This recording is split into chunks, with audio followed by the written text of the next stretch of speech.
Hello, everyone.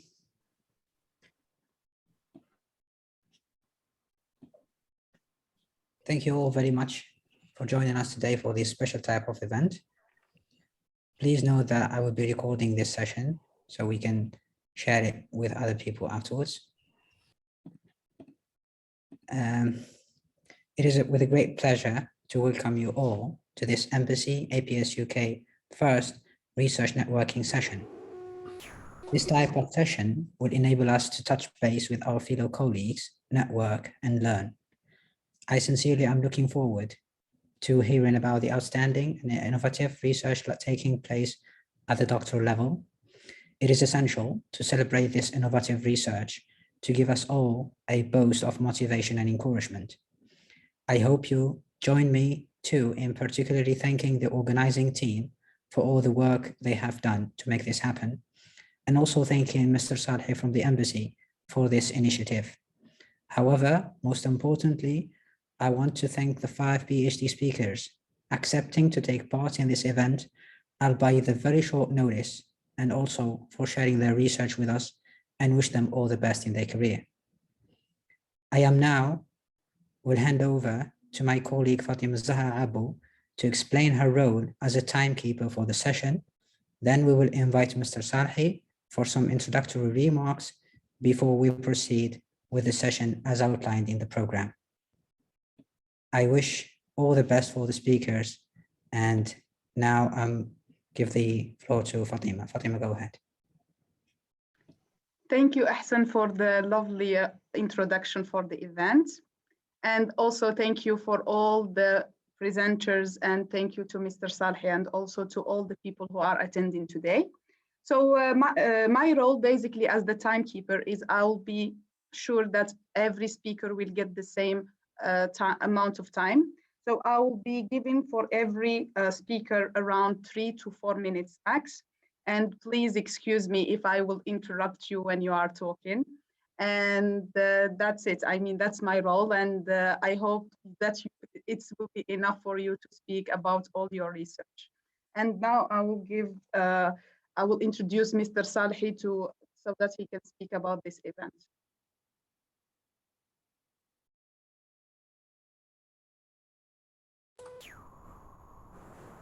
Thank you, Mr. the Moderator, for this presentation. Fellow PhD students, I'm ecstatic to have this meeting another time after nearly 2 months since the last webinar. In the beginning of the new academic year 21-22, I present my wishes of success for all of you, and I hope that this academic year will be rich and fruitful. Last summer, our department was reviewing the renewal documents for the students, and we are forwarding it to the scientific committee of the Ministry of Higher Education. For your information, scientific committee is still studying the request of renewal. And to be honest, at our level, at the embassy, we are still waiting for the decision for the rest of students, as the half of PhD students were receiving their stipends. We hope that we will obtain in the next few days the other decisions.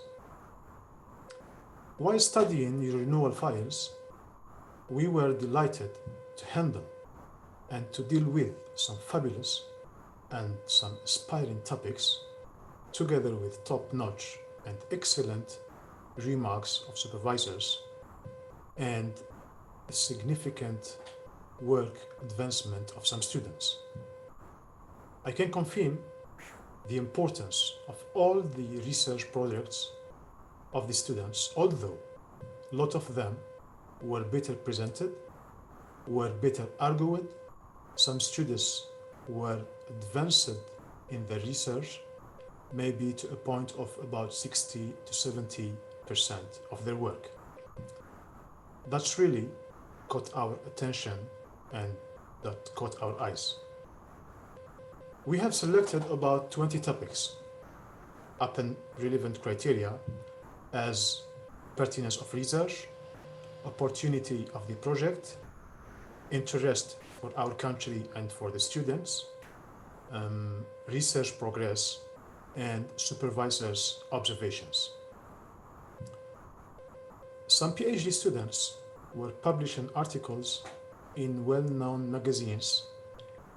That was, in fact, and really a moment of pride we felt, and we are still feeling this proud, and we are overjoyed about what they did.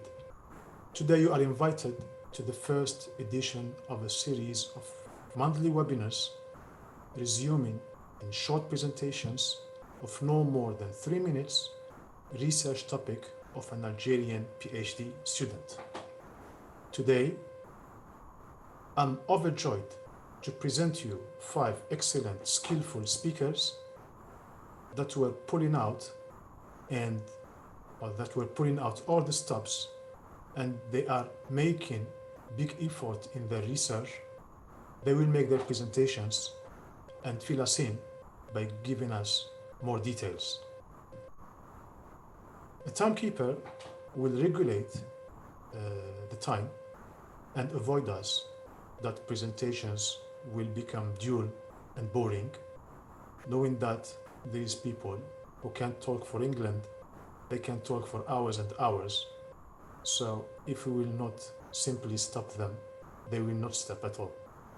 The general evaluator will give us in no more than 5 minutes an overall and comprehensive feedback about the session. You will be able to select the best presentation in the end. Just to remind that we are not in a cutthroat logic, nor in a competitive one. We are between us, we are simply supporting us and trying to give the best. So to conclude, I wish all the success for the speakers and the exhilarating topics, and I'm all ears. I'm thrilled to give the floor back without delay to Mr. the Moderator. Thank you very much. Thank you very much, Mr. Salhi, for these kind words. And without further ado, let me just present the first speaker who is going to be sharing her research with us today, Dr. Benlakhder Nour El Houda from the University of Northampton, where she will be talking about a holistic needs analysis of Algerian science PhD students writing for publication. Go ahead, Nour, it's all yours.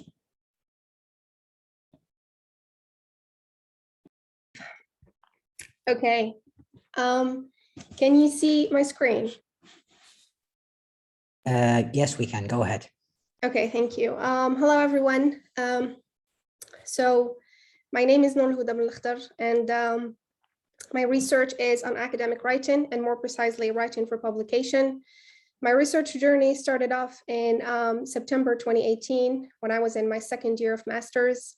My interest in writing as a skill and seeing how prominent the issue of writing articles was in the Algerian academic community have led me to investigate PhD students' difficulties when writing an academic article. So I targeted PhD students in the sciences as a start because they're expected to publish in good impact factor journals, referred to as category A, sometimes B. And compared to students in the social sciences and humanities. So my master's findings revealed the types of linguistic struggles students faced, but also indicated that those struggles, i.e. language difficulties, were only the tip of the iceberg. So in my PhD, I put the same students front and center and dig deeper in the matter. What the literature review shows us is that when looking into academic writing, certain aspects, which are often neglected, should be taken into account, such as emotions like fear, desires, encouragement and motivation, and group work. I'm sure most of us have heard the famous aphorism, publish or perish, which puts high and rising pressure on senior academics, let alone early career researchers. That, however, reflects a reality, that of which If an academic, regardless of their titles, wants to build their reputation, graduate, or get promoted, publishing an article becomes a necessary step in that process. Interviews with students disclosed interest in findings. So they revealed that students struggle in various areas, such as writing in academic English, understanding the culture of publication, and having academic, social, and emotional support. Capturing the difficulties and needs of students will basically pave the way to getting a well-rounded view of the situation, and therefore suggesting appropriate solutions and shedding light on current gaps in practice that deserve our attention. The aim, therefore, is to continuously address the issue, which is of practical benefit in the Algerian context, while A, reflecting on and learning about the topic more as an early career researcher myself, and B, contributing to the body of knowledge by promoting a healthier author-writing relationship. And thank you for listening. I'm happy to take questions on that later. Thank you so much, Noor, for the clear-cut presentation and with the respect of the time. Thank you so much. Let's now move on to our next speaker, who is Anser Rayane from Warwick University. Will she be talking about the role of the Constitution in the consolidation of hybrid regimes? It's all yours, Noor. Go ahead. Anser. Hi, can you hear me? Yes, we can. Can you see my screen? Yes, we can. 1 second. Okay. Hello, everyone. My name is Rayane Anser, and I'm doing a PhD in politics at the University of Warwick. I'm going to be speaking about my research topic, which is titled The Role of the Constitution in the Consolidation of Hybrid Regimes.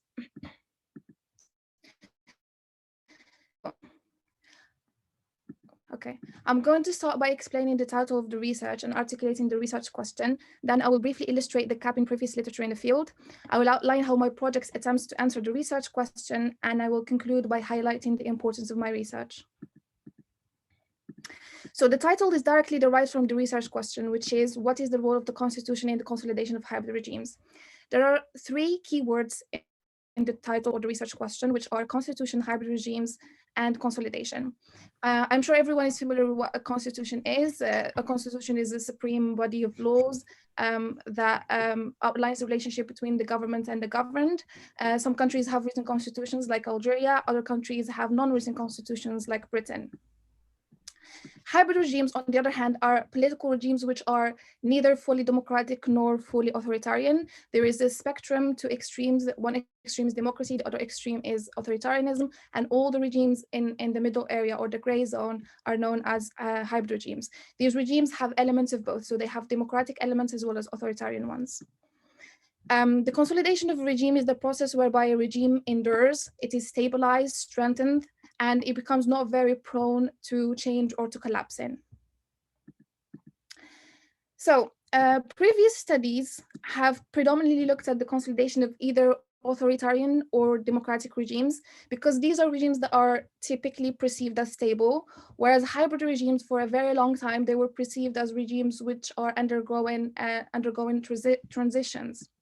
So once this first obstacle in the literature was overcome, the second issue was that consolidation in the case of hybrid regimes does not tackle institutions, because institutions in non-democratic regimes in general are seen as not to matter. They are seen to be mere shams or window dressings. And then the last frontier, this issue was also overcome. And then the last frontier or the last gap in the literature is the focus that the literature has developed to certain institutions, for example, elections at the expense of other institutions like the Constitution, which is what sparks my interest in the research topic. So I tried to answer the research question by first identifying three elements of hybrid regime consolidation, which are endurance, stability, and legitimacy. So before a regime can consolidate, it needs to endure, which means it needs to last over a period of time. It also needs to be stable, and there needs to be a level of legitimacy between the populace and the government. So I designed 3 process tracing exercises to test the causal mechanisms linking the cause, which is constitutional change, to the outcome, which is hybrid regime consolidation. I collected data that serves as evidence to test the strength of the causal mechanisms hypothesized, and based on the evidence that I've collected, I can assess the strength of the causal mechanisms and conclude about the role of the constitution in these processes. Finally, the importance of my research is pretty straightforward. It is important that we study hybrid regime consolidation because it is the antidote of regime transition. If we understand how the mechanisms by which a hybrid regime consolidates, okay, so if we understand the mechanism by which a hybrid regime consolidates, we can try to create conditions to thrust processes of transition for regimes so they become fully democratic. And that's it, that's the end. Thank you. Thank you so much, Rayane, for this. We now move on to the next speaker, Dr. Tabiba Slimane Zineb from the University of West of Scotland, where she will be talking about writing and speaking Algeria, an intertextual study critique of the 3 female writers, Assia Djebar, Ahcene Mosteghanemi, and Kaouther Adimi. Kaouther Adimi, yes. okay, go ahead. Just allow me to share my screen.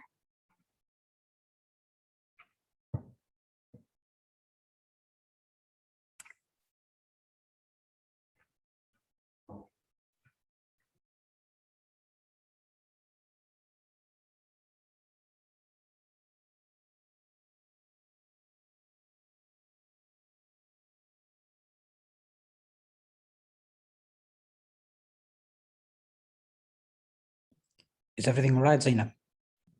We can't hear you, you're muted.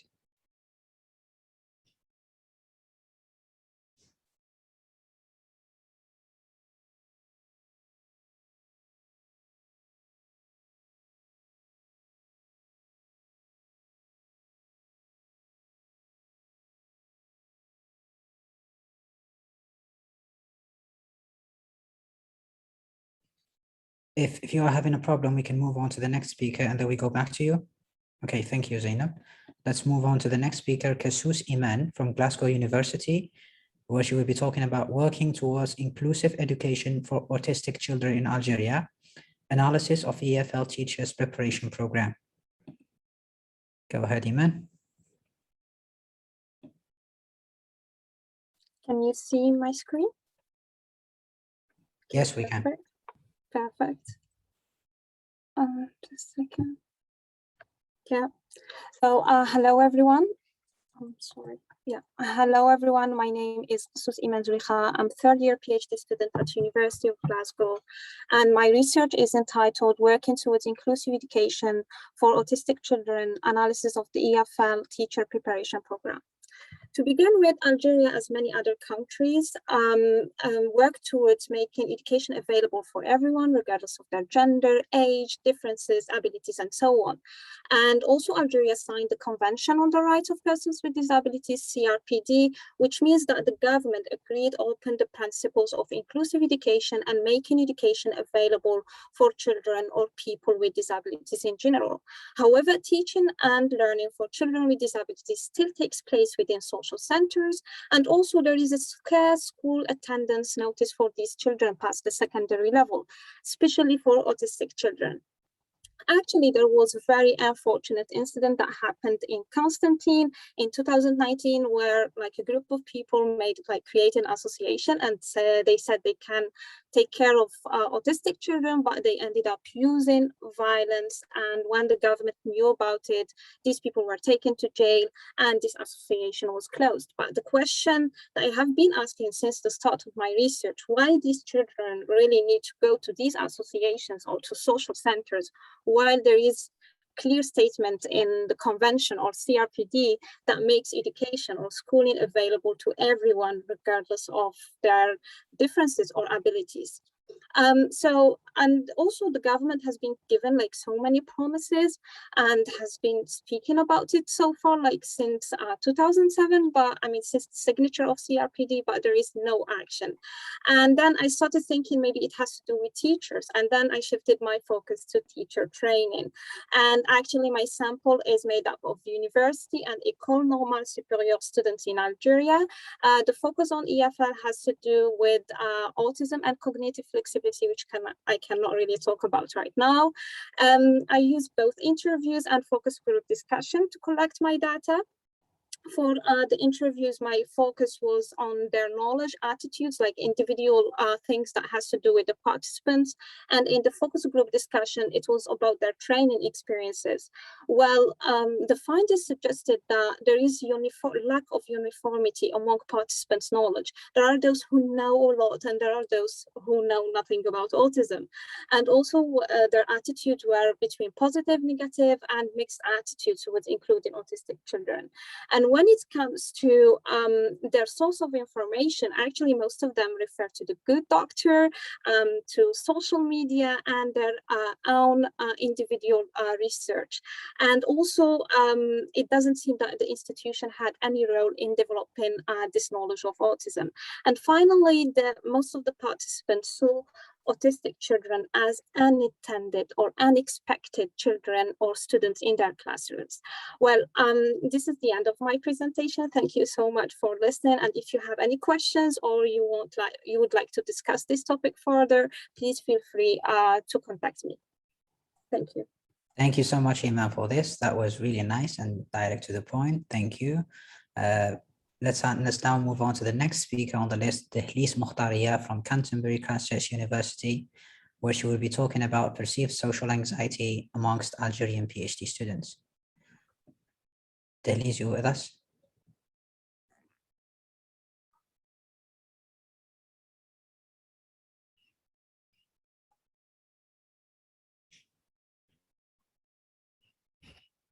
Yeah, she's just now joining. Just give her a second.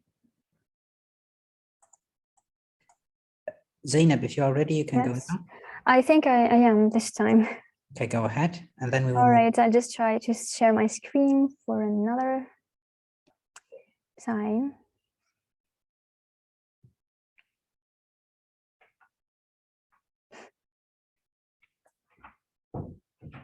I don't know why I'm finding some difficulty. Okay, I must find it. Yay, I found it. Okay, can you see my screen now? Yes, we can. Go ahead. Great. So, hello everyone. I am Zineb, and I am a third-year PhD student. And today I will be presenting my topic of my research topic, which is about writing and speaking in Algeria, an intertextual critique of 3 female writers who are Assia Djebar, Ahlem, Mosteghanemi, and Kaouther. Well, this research centers on Algeria and the idea of the Algerian novel. Algeria has been, or it was, a French colony for more than a century. It has known many changes in many fields, and the literary landscape is one of them. The scholar Benlakhder Nour El Houda divides the Algerian literature into 3 periods: assimilation, decolonization, and social critique period. This research is an investigation of intertextuality of the works of 3 selected authors, female authors, whom each belong to 3 different but successive generations. It will consider and critique how Algerian novel and literature mirrors society and how it operates a catalyst or a representation of social change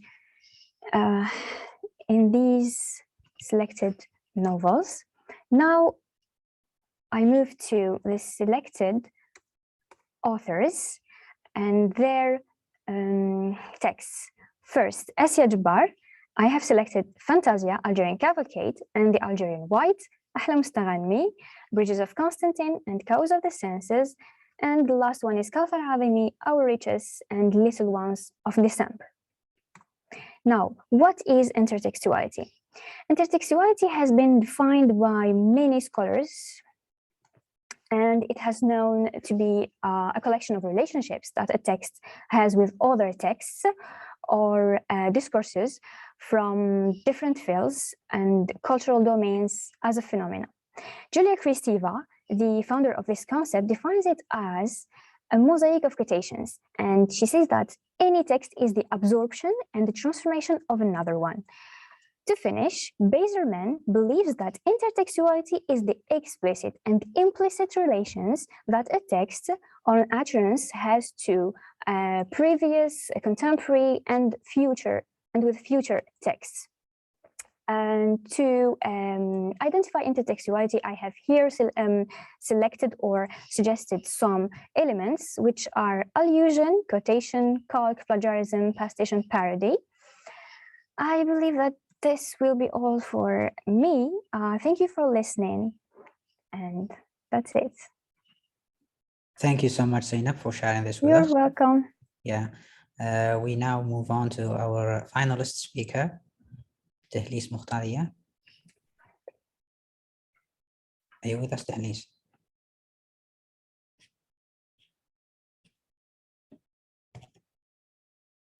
Yeah, I can see that she's with us.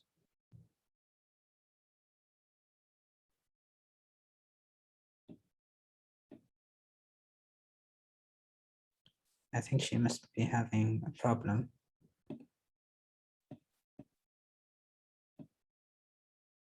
Can we make sure that she has a co-host privilege as well?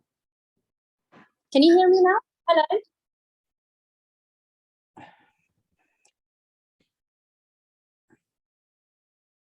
Yeah, try again. Try now. Okay, hello? Yes, hi. Yeah. Go ahead, yeah. Can you? Yes, we can.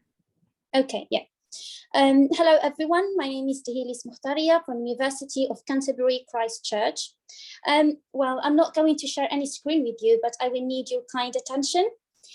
The fear of other people and the judgments they impart have a control over me. It makes me doubt everything about myself. I cannot control my negative thoughts. I keep always asking myself, what will happen? Can I finish my PhD on time? Or at least, can I survive the unbearable pressure of my life as a doctoral student, a mother, a wife? I don't even have time for writing my PhD because my negative thoughts are controlling me. B, I was okay in Algeria. I had some problems, but I was always strong enough to face anything. Here, I feel very helpless. I don't know, I swear. I think I'm just breathing, not living. I had drifted away from the person I used to be. C, I feel anxious when I am out always. I hate how people look at me as if they are seeing hijabi women for the first time in their lives. That is why I am isolating myself in my room. D, I have multiple anxieties. How can I get you to understand what I mean? I do not have to because we have been through this together. Last year was the most difficult year in my life. The government has to do a lot with the anxiety that I had. Imagine I was unable to pay my rent due to the government delays in paying us, unable to go home with the rumors that if we did, we won't be paid. I think they should have understood what we were going through and stop making it worse. Well, in order to capture the complexity of a PhD life with social anxiety, I thought it would be appropriate to start my speech with the words of those who participated in this study, the Algerian female doctoral students in the UK universities.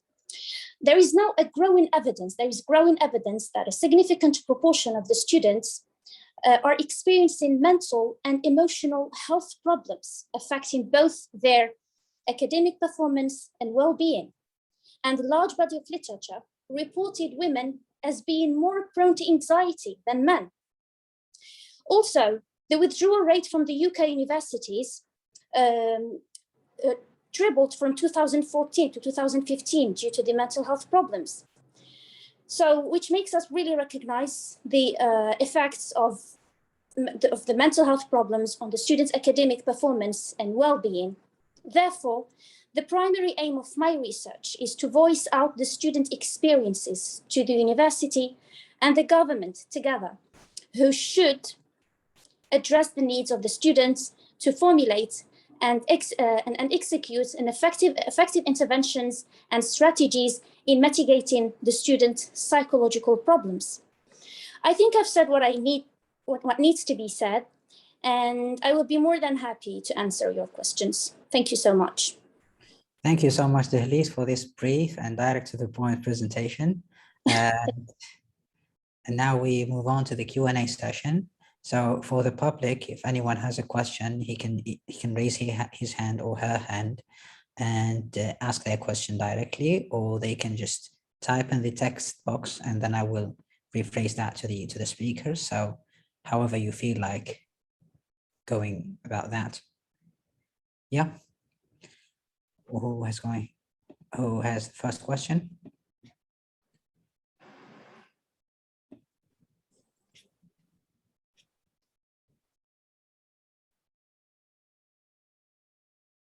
Iman, your hand is raised. Yeah, go ahead, Iman. Yes, hi, hello. Hi. Well, I just want to say thank you all. The research is so inspiring. It's amazing. Hopefully we will get there someday.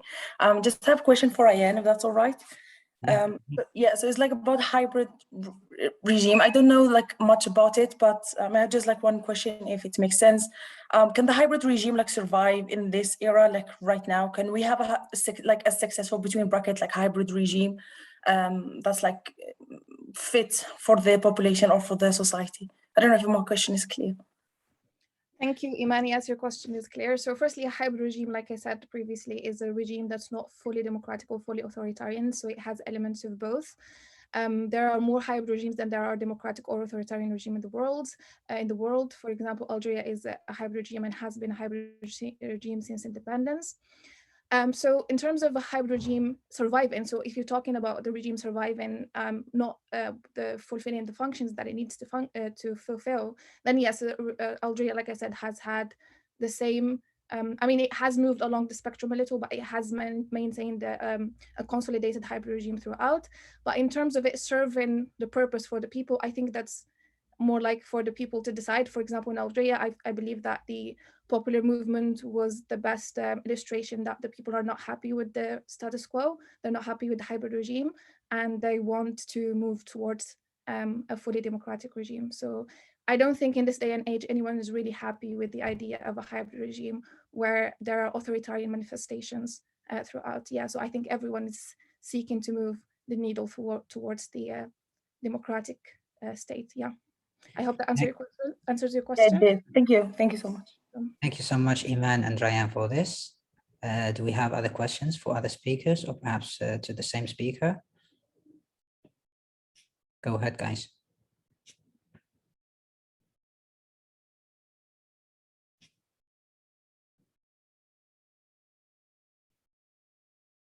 Any questions?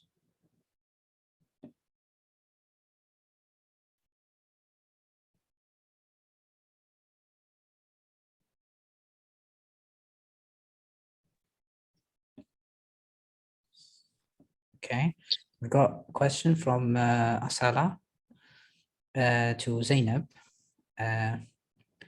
about the choice of female writers specifically, and why not males as well? And what do you expect as an outcome from this comparison? Okay, go ahead. And she's thanking you for the great presentation as well. Go ahead, Zainab. Thank you so much. Thank you so much for this comment. First, I have chosen female writers to build up this study because I have noticed that many researchers on many studies have been done concerning males. So let's focus a bit on female writers. And the most interesting thing is that female writers are writing with the use of our precursors, such as, for instance, Assia Djebar, which belongs to the first generation writers, and who else? Okay, let me state the precursors exactly, who are, for instance, Albert Camus, and there is also Edmond Charlot. So I wanted to investigate what are their visions and what they want to let's say,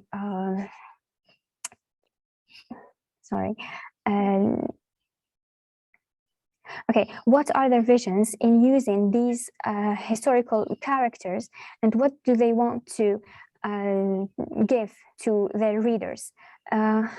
Also, why not? Okay. Also, what are the expected outcomes of this comparison? Well, it is not a comparison. I'm not doing a comparison.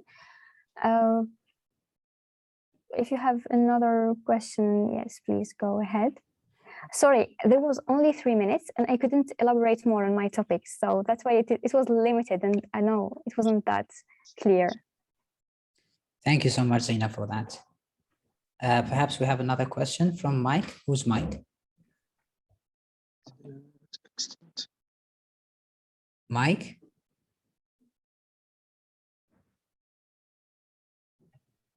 Hello. Hi. Hi. So left my mic on. I was typing the question while I left the mic on. I'm sorry for. Could you please introduce yourself first? Sorry. Could you please introduce yourself first? Yeah, my name is Salahuddin, and I'm a PhD student at Canterbury Christ Church University. Okay, go ahead. Thank you everyone for your presentations. And my question to Zineb is, you have mentioned that the aim of these three writers that you are shedding light on is to mirror society. And Yes. you used a model. I can't remember which are the 3 bits of the model that you used. I think the first one was assimilation, and 2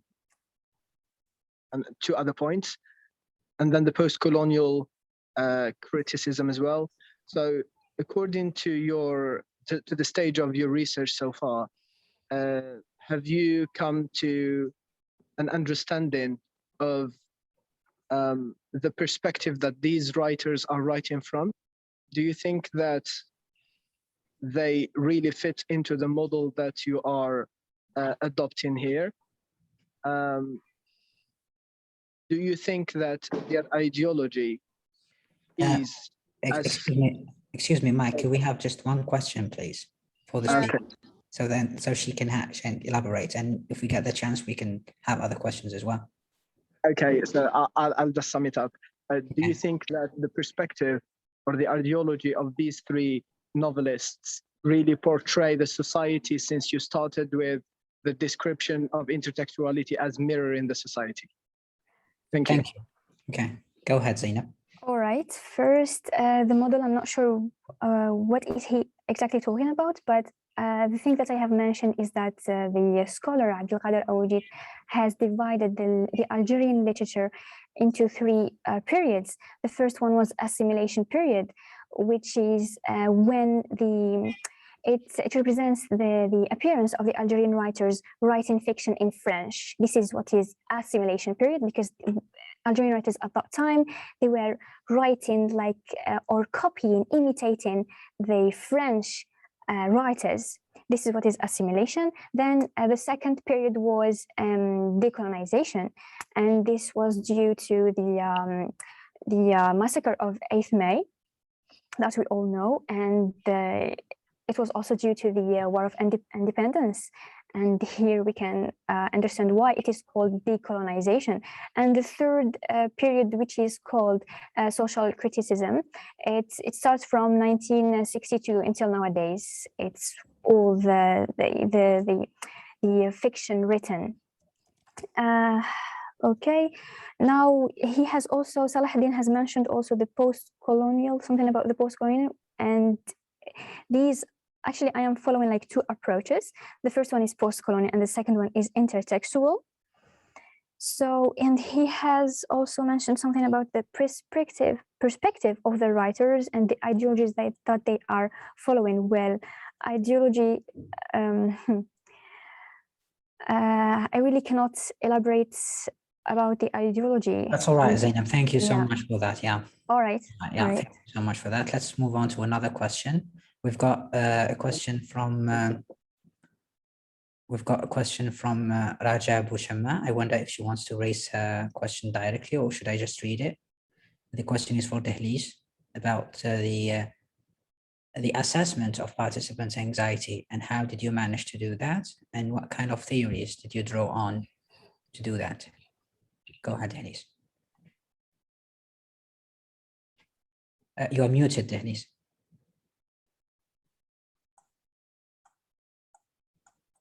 Oh, can you hear me now? Yes, we can. Okay, thank you so much for your question. There is much research have been done on social anxiety using the quantitative scales. So in my research, I aimed to build an inclusive research using interviews only, which is purely qualitative, a research that what we say encourage a voiceless and a bodiless participation, where my participants did not share. I didn't not share any screen with them. They were just like typing in answering the interview questions. And by doing so, I wanted like to encourage the experiences of the narrative of the students, rather than using a qualitative scales that see the student as a passive victim or just like ticking box. So, and for the theories, like I have, like using the grounded theory, where like the data like emerged out of the data rather than being imposed on them prior to the data collection. That's it. Thank you. Thank you so much, Delis, for that. No. I hope that would answer the question of Raja. Now we have a question from Zainab Khemisi to Iman Kassous about autism education. And she's asking whether your hypothesis and how did you approach your research, whether you had hypothesis at the very beginning and how did you approach your research? Yeah, hi Zineb, thank you so much for your question. Well, honestly, I mean, I didn't have any hypothesis. Well, as a researcher, we all have like some preconceived ideas. Whenever we go to our research, we go with certain ideas in our head about what do we expect, certain expectations. But since my research was purely qualitative, I didn't have like very fixed hypothesis. And concerning how did you approach your research? I don't really, I mean, do you mean in terms of theories or methodology? Would you like to add something to that so that I can answer you? Yeah, I meant in terms of methodology, like the way you are approaching your research in like the methodological or like a theoretical framework. What were you using at first? Okay. So my main like theoretical framework is driven by critical paradigm and critical disability studies, and this is like for the time being. But I mean, whenever I'm analyzing my data, I feel like I need something else to be added. Concerning my methodology, as mentioned, it's purely qualitative. I used both interviews and focus group discussions, where the focus, the focus in the interviews was mainly on the participant itself, like himself or herself, because I wanted to know about their knowledge and attitudes, and these things tend to be more personal than a shared thing with other people. And then we had a focus group after the interview where we talked about their experiences. I had École Normale Supérieure students alone as a focus group discussion, and also university ones alone in a focus group discussion. Does that make sense and answer your question? If you have more, please feel free to ask me.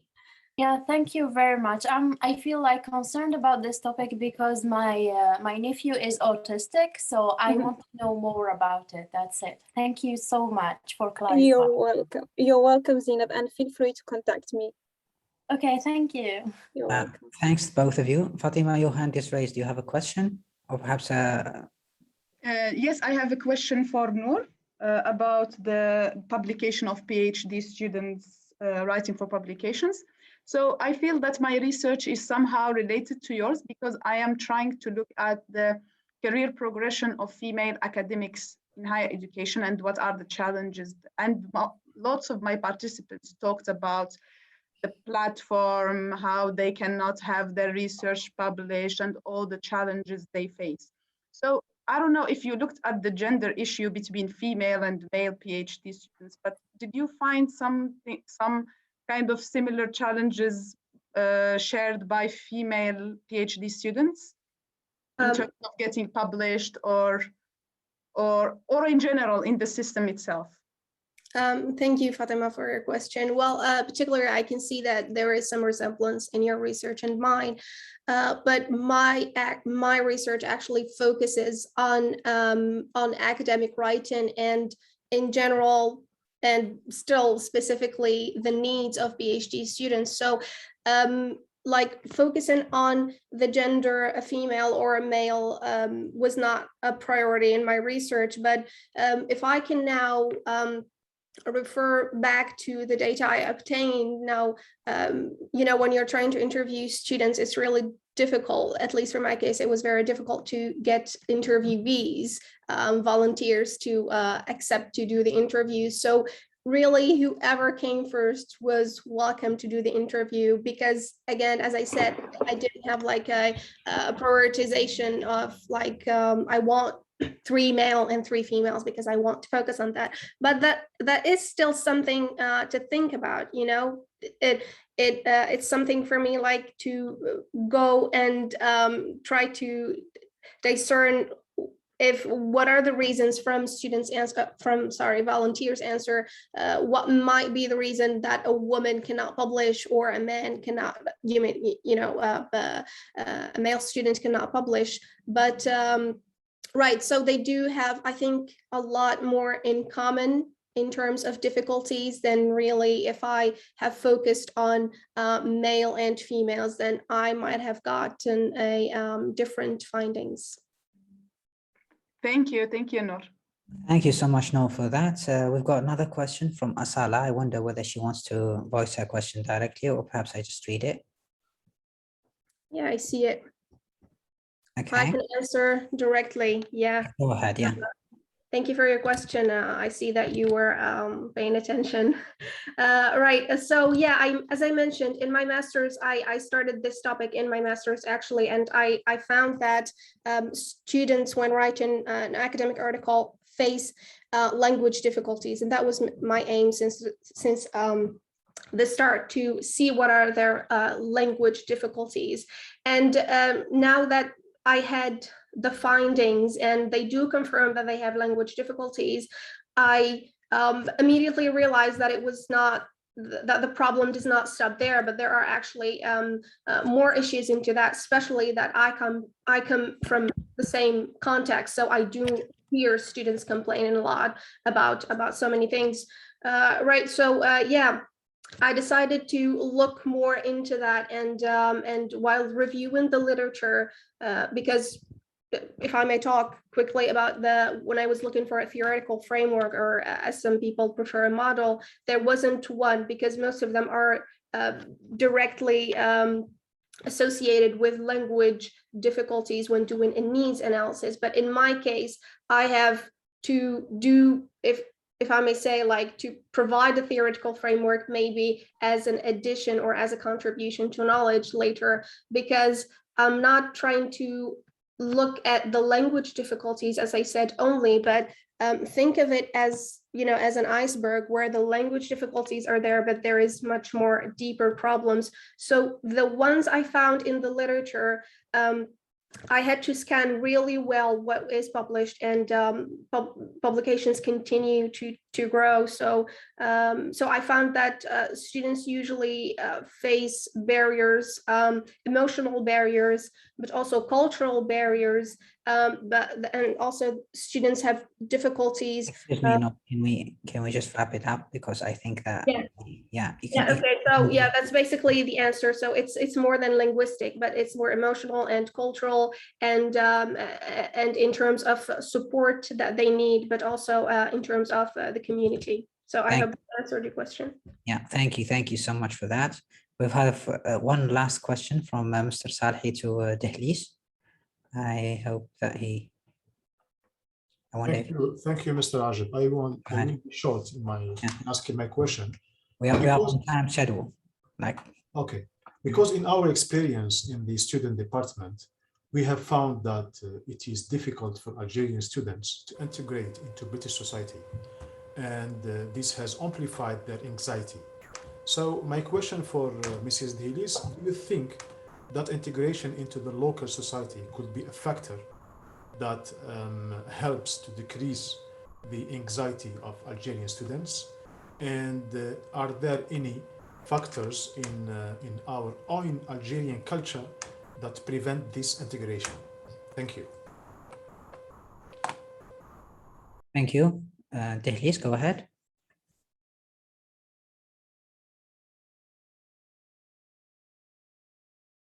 Dehlis, you with us?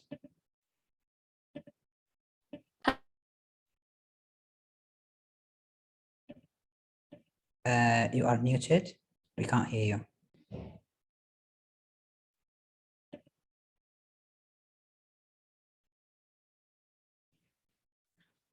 I think she's having difficulties. I now move on to Aqila Meziane to give us the highlights of the session. And when Dehlis is available, we can have her answer for the question. Okay. Thank you, Ahcene. Thank you, Ahcene. Thank you, everyone, for this brilliant presentation. I'm sure I'm not going to do justice to them all, but just like I'm going to try and introduce like a general idea. And if any of the presenters notice that I have missed something important in the research, like feel free to intervene and add them. So first of all, we had our first presenter was Nour El Houda. Nour El Houda presented the holistic needs analysis of the Algerian science PhD students writing for publication.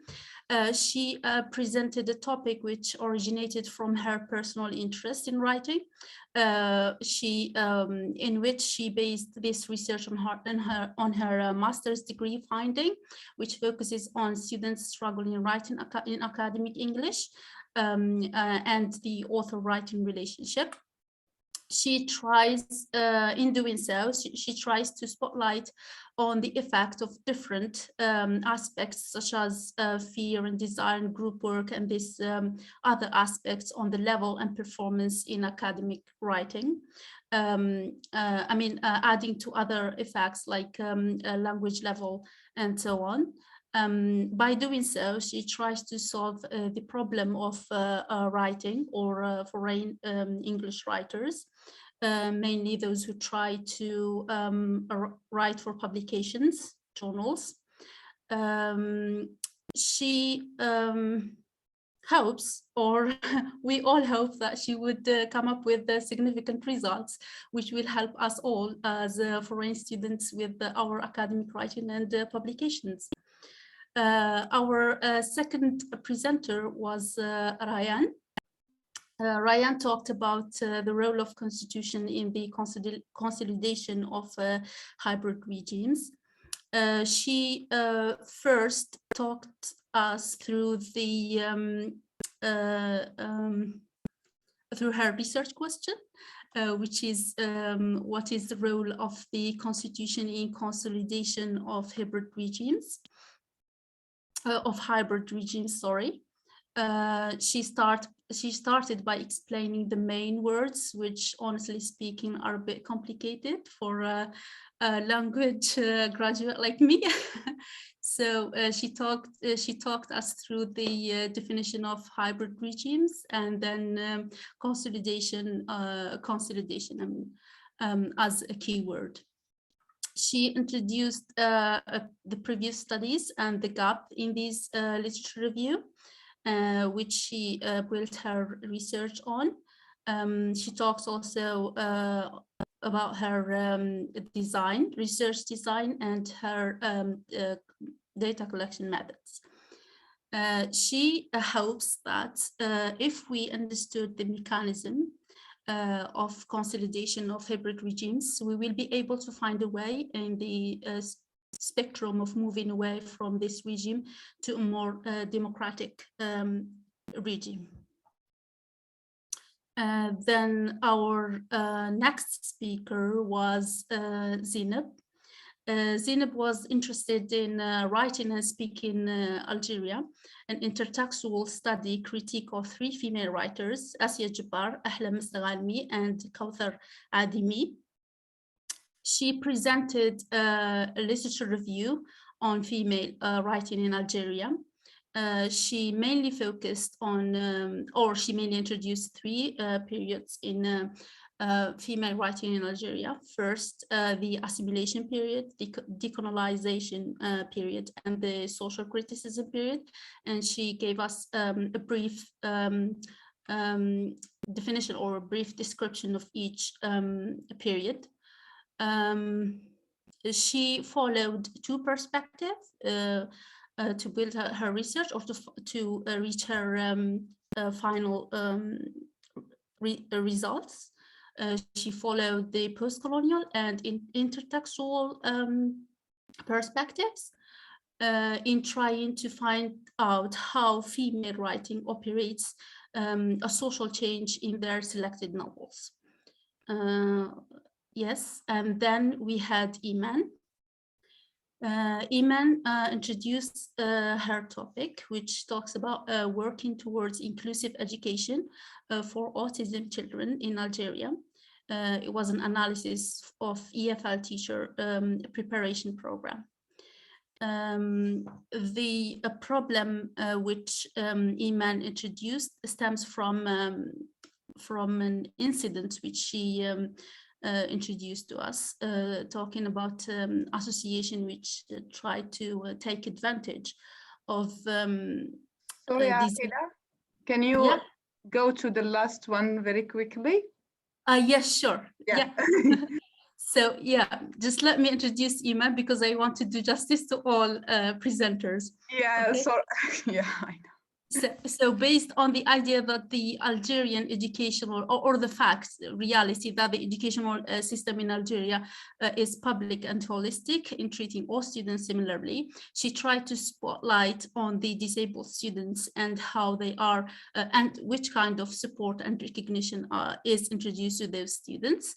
And she used interviews and focus groups to reach her results, and evidently she's about, or she confirmed that there is a huge non-recognition and non-knowledge about autistic children and autistic students in Algerian institutional educational institutions. Our last presenters was Dihlis Mukhtaria. She talked about perceived social anxiety among Algerian students. She started her presentation with a striking and honest quotations from her participants. And using a purely qualitative data collection methods, mainly interviews, basing on grounded theory, she tries to capture the complexity of the PhD journey and PhD life, originating from personal experiences of her participants, which apparently they are all females.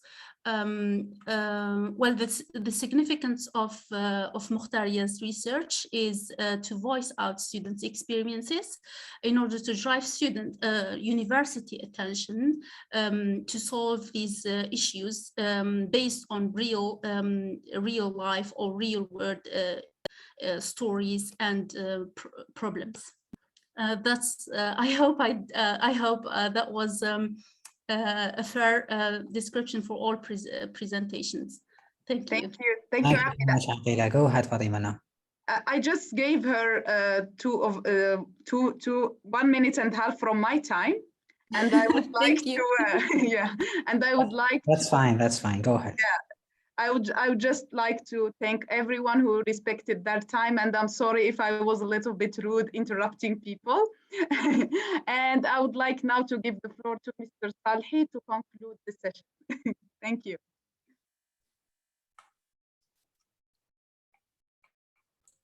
I think before that, you need to present your report about the respect of timing for each presenter. Yeah, just because of the time that Aqila took, I didn't want to take more time. So about the timing, the first speaker, Noor, took around 3 minutes and 5 seconds. The second speaker, Rayane,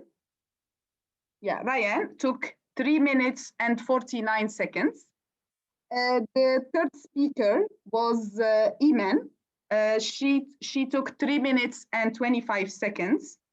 And then Zineb, Baba Slimane Zineb, took 3 minutes. And the last speaker, Mukhtaria, 3 minutes. Brilliant. Yeah, thank you very much. These are all the reports about all the presenters. And what about Aqila, Meziane?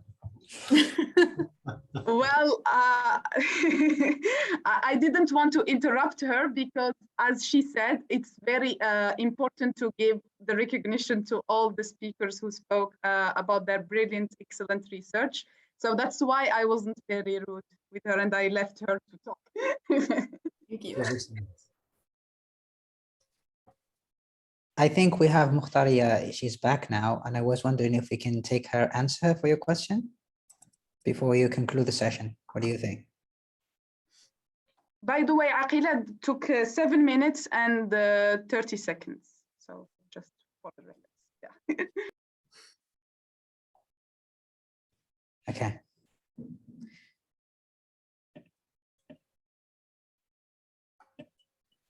I think we had something in the chat. Yeah, it's the answer of Mukhtaria to Mr. Salhi question. Okay, that's great. Yeah, okay. Okay, we should maybe move to the closing remarks. Yes, that's it. Okay, so thank you very much indeed. That was a fascinating discussion, full of thoughts, some really interesting insights. I really appreciate it. So thankful for all of you and for our fantastic speakers for their abilities and aptitudes and for such laid-back presentations, related and calm. They were straight away, the ideas were well explained, and for me or for us, it was like a piece of cake. Making a speech, in fact, and presenting it is not rocket science, whereas we need to face the music sometimes and accept criticism. In addition to, I know that presenting a speech in less than 3 minutes is something arduous, very hard, and it's a leader matter which needs sometimes a colossal preparation. By the way, it can make speakers apprehensive as well as perplexed, confused, and subsequently they felt things awkward and embarrassing. We will organize the next edition on the 3rd or the 4th week of October, and other PhD students will have the opportunity of making their own presentations. Maybe it's time to repeat another pertinent point, that we are aware of the delay in receiving stipends for some students. That makes some students distraught. That's such a bummer for all of us.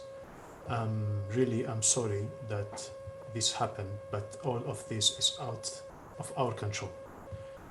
Just as a reminder and to make a comparison, last year you were receiving your stipends in the middle of November, which is not the case now. We did our best in handling your request documents and sending them before the deadline. But some technical issues which faces the scientific committee at the level of the Ministry of Higher Education might make this delay for the other students. So just consider that they are maybe swamped. Anyways, thanks again for the moderator, for the timekeeper, for the general evaluator, for their soaring level of organization and patience. It's really a weird thing, but if we can just give a virtual clap for the speakers. A big thank you for all of you to be here, and I will say thank you for everyone, and this concludes the session. Thank you. Thank you all.